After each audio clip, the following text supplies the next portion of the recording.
Hello folks, this is the second episode of Campaign Chronicles for Icewind, Rime of the Frostmaiden.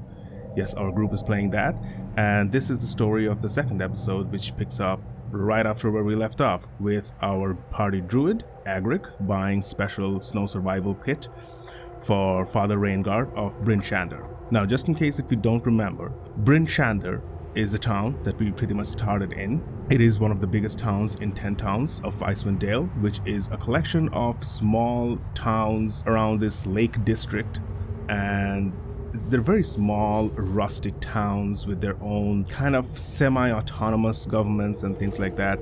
All of these towns have been hit very badly by the wrath of Auril, the Frostmaiden, and they have taken up different weird rituals to keep her at bay.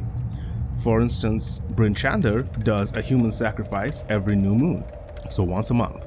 The story picks up when we rolled into Bryn Chandler and we found out that Father Rainguard, the former high priest of the Temple of the Morning Lord, the Aminator, not Lathander, the Aminator, has been picked as this month's sacrifice. A bunch of people in our party was kind of horrified by the fact that they're doing human sacrifices and had decided that we were going to try and help Father Rainguard avoid his very cold, dire fate. Especially our druid Agric, played by my friend Michael. He was taking a very invested approach towards this quest. As a party, we all agreed, okay, yeah, let's go help Father Rainguard. So this story picks up after Father Rainguard has been taken out of town with the townspeaker Duvessa and some other town guards. They have been taken to the Auril's sacrificial post, which is out in the wilderness in the middle of an ice field. He's tied to the post, he's stripped naked, and then everybody walks away. There was a very emotional goodbye scene between Duvessa and Father Rainguard, which was played fantastically by my DM Theron, whom you have seen on this channel, by the way. There's a whole interview of him and how he thinks as a DM and how he goes about planning adventures. So I'll put a link to that in the doobly-doo or in the cards. So once the townspeaker and the guards have left, Father Rainguard tied to this post, our party rolls in. Agric, who goes up and starts talking to Father Rainguard and is trying to convince him that this human sacrifice is not needed. Perhaps we can rescue him, take him to someplace safe. Maybe in a month or so, when things have cooled down a little bit, we could bring him back to Bryn Chandler and show that, hey, see, the human sacrifice was not made, but Auril hasn't done anything bad to you, so perhaps you should stop this horrifying practice that you've been doing for God knows how long. Yeah, spoilers. That did not go well. Also, by the way, speaking of spoilers, this story definitely has spoilers for Rime of the Frostmaiden, so if you are a current player or a future player, this might be the time when you want to check out. While we were talking to Father Rainguard, and Agric was trying to convince him that the sacrifice was not needed, Father Rainguard seemed to have a bit of a fatalistic attitude about this. We needed some real high persuasion rolls in order to convince him to even consider this as a possibility. Which we succeeded, by the way. In the end, Father Rainguard was a lot more amenable to entertaining the idea of just escaping with us, surviving a month or so out in the wilderness, and then coming back to Bryn Chandler and trying to convince the townsfolk that these human sacrifices are not needed. However, as we are talking to Father Rainguard, our very perceptive tiefling cleric, Vasdanai Savrus, who is played by my friend Julie, such a good role player. I'm constantly amazed by how good she is as a player, notices that this hooded figure with a mask is coming down the ice field towards us. We're not very sure who this is, but then our DM shows us the picture on the cover of the adventure, and it looks like this figure is Auril, the Frostmaiden. Now I, the person, the player, was totally convinced that this is some random evil asshole who's just dressed up as Auril and here to, I don't know, do something terrible to Father Rainguard. So I wasn't too scared at this point. That was not the case for some of the other party members. Don Quiro, the party ranger, is very chaotic, and there's not a lot of rhyme or reason to how he acts. Very in character from my friend Ryan, by the way. And decides to just shoot this figure with his huge longbow. The shot does find Purchase. It hits. He rolls pretty good damage.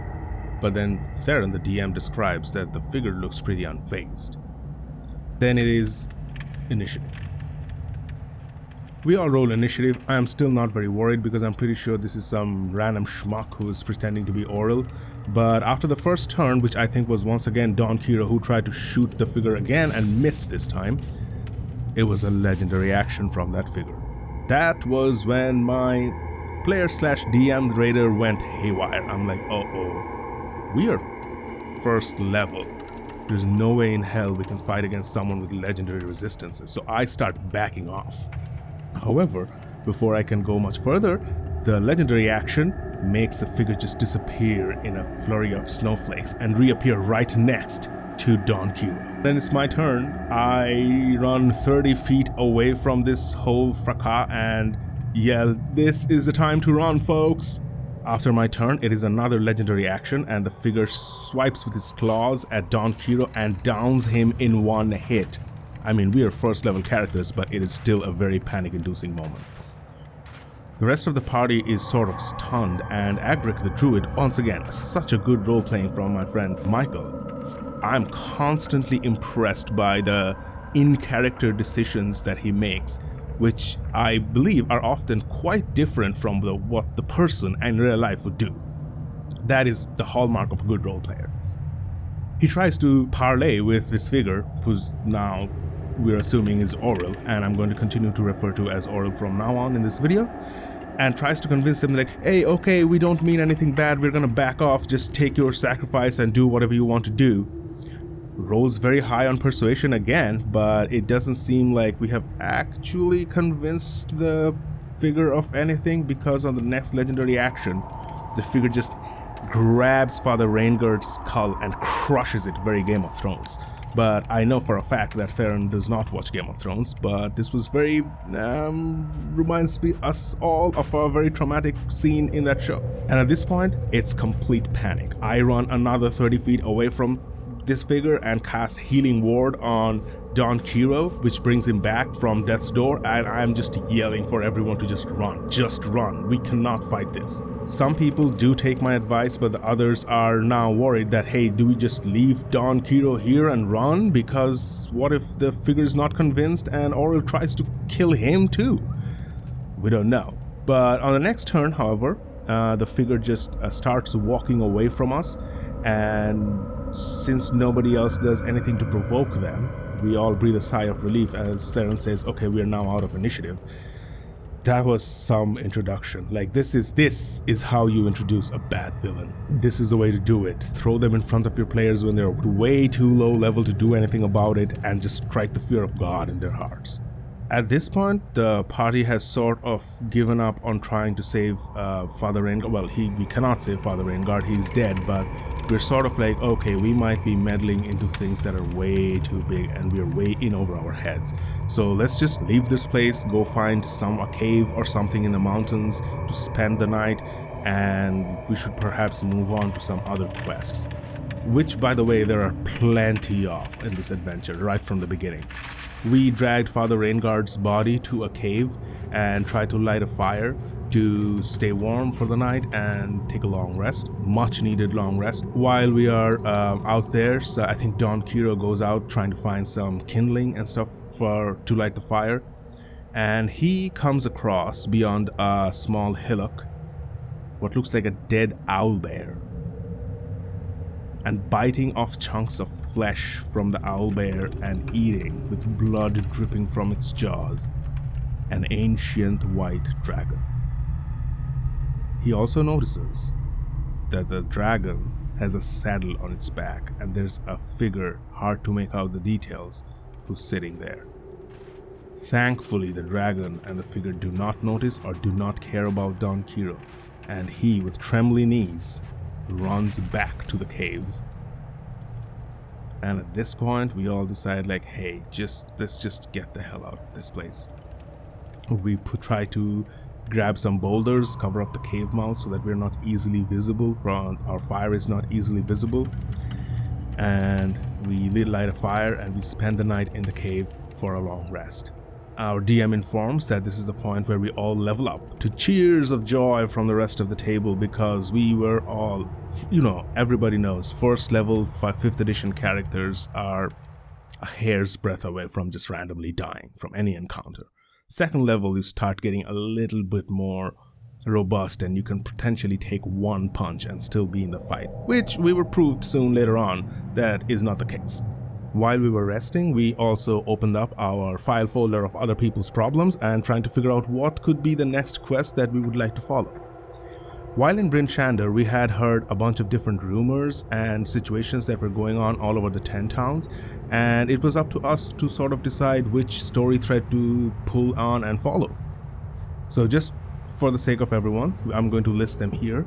We had met an acolyte in the Temple of the Morning Lord. His name was Copper Knobberknocker. He was a tiny little gnome. Everybody loved him. He was very funny. He had a friend whose name I forget, MacRick or something like that, who had gone missing near the woods, near Lonely Woods, somewhere in the north.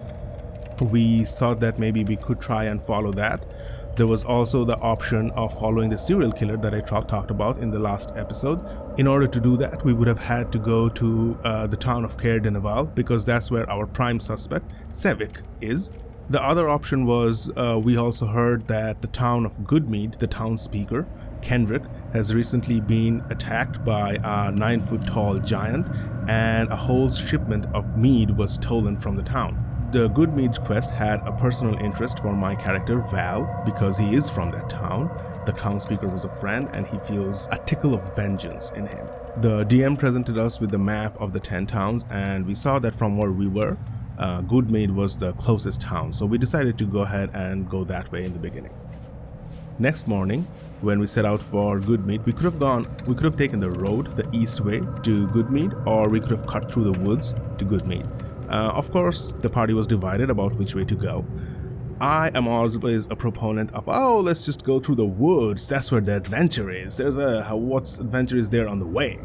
For some reason, I managed to convince the rest of the party on this foolish venture, so we started going through the woods. There were some survival checks needed, but with the ranger in our group, it was not even hard to do. But as we're going down the woods, we suddenly hear screams and sobs. Less screams, more like gasps and sobs up ahead. And we rush there, and we find a carnage. There's blood all around, there's torn limbs of humans and guards, and like broken heads, broken necks, torn off hands and feet, gnawed on flesh and torso. And in the middle of this carnage, sitting and crying, is this very peasant looking man next to a hunting trap which has a fox caught in it. The DM tells me that my character recognizes this man. His name is Fef. He's a trapper from Goodmead. And I also recognize that the dead people around here are all wearing piecemeal armor and the sigil of the town of Goodmead. They were presumably the guards that were sent to find the lost shipment of mead and have met with some horrible death. It took Val a little bit of time to calm Fef down. I suggested that he rather go home safely and not get involved in this, because whatever did this to the guards can definitely do it to Fef. Agric, the druid, once again very in character, fantastic role-playing, freed the fox from the trap and just refused to let it go with Fef, and Agric got into an argument with Val too. And I love this type of player conflict in game, by the way, as long as it's done properly, as long as you do not build real hostility between the players, which there's none between Michael and me. It's just all in character. I love it. Fef was trying to argue with him that, hey, that fox is my livelihood, I need it, and Agric is, no, you should go hunt some bigger animals. And Fef is like, no, I can't, it's harder to hunt bigger animals. Agric argues that, the fox doesn't have that much meat, and this is where I jump in. I'm like, yeah, but its pelt is very expensive. Once again, folks, this is a character where I'm trying to completely remove the 21st century goggles that we all have and the morality that we all have, and play it like how a real medieval person would think, which is very hard to emulate, but I've read some books like The Distant Mirror or Medieval Lives. I find it fascinating. I don't condone animal cruelty or anything like that. Of course not. But I find that viewpoint fascinating, and I think it is an appropriate shock to anyone in the current world. That makes it very dramatic for me. So I argued with Agric that, hey, Even though there's not much meat on that fox, the pelt is very expensive. What are you talking about? And you can't just ask Fef to hunt bigger animals, because have you seen Fef? He's just crying at the sight of blood. He can't go hunt bigger animals. They're harder to hunt and probably will die if he tries to do that. However, we did not push this argument to a crazy level, and Agric now has a fox pet. With Agric's fox pet and sending Fef home, we look around this scene of carnage, and Don Quiro finds a lot of huge footprints. Footprints of someone who's very, very tall and big, way bigger than the 9-foot tall human that we were supposed to fight. These footprints seem to lead further into the woods, and my character Val looked at Agric and the rest of the party and said, "Hey, I have to go. I have to follow this trail, and I understand if you do not wish to come with me." At this point, Agric the druid said, "Val, we are sticking together. There's strength in numbers," which was a very touching moment for my character, because one of his bonds is I watch over my friends like they are litter of pups. I had just completely randomly rolled on the backgrounds table, and that's what I got. This was a moment of heartwarming thing where I think for the first time he actually starts warming up towards the druid. Until now they've had a bit of a kind of like, they just couldn't figure out what their dynamic would be. They were in conflict a lot. But this was one of the turning moments between the relationships between these characters. So we follow these huge footprints into the wood. It's not very hard to follow because there's just snow, fresh snow all over the place, and very clear footprints. As we are walking down the woods following this trail, Don Quiro gets hit in the face with a huge snowball. We all stop and look around, and we see a tiny little chwinga. Very tiny creatures. If you do not know what chwinga are, by the way, I encourage you to go Google them. They're amazingly cute. I think they were first introduced in the Tomb of Annihilation campaign module in Chult.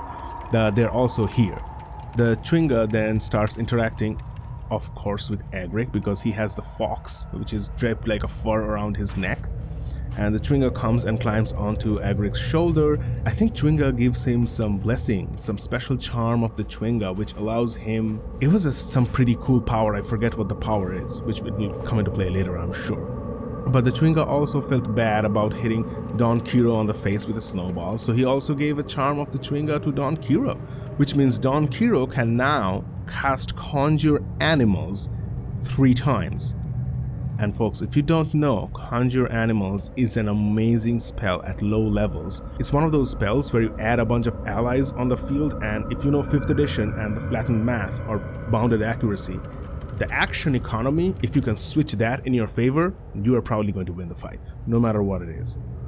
So emboldened with the blessing of the chwinga, we keep following the trail, and we show up to this place which looks like 3 cave mouth openings into the depths of a hill. We stay there and look around for a while, very still, which actually is very hard for my character. With chainmail, it makes a lot of noise. It's like clang, clang, clang, clang, clang, clang, clang, clang, wherever I walk. But this time, I just stay perfectly still, and we look around, and we see that from the leftmost cave opening, there's a small, almost frozen river or spring flowing out.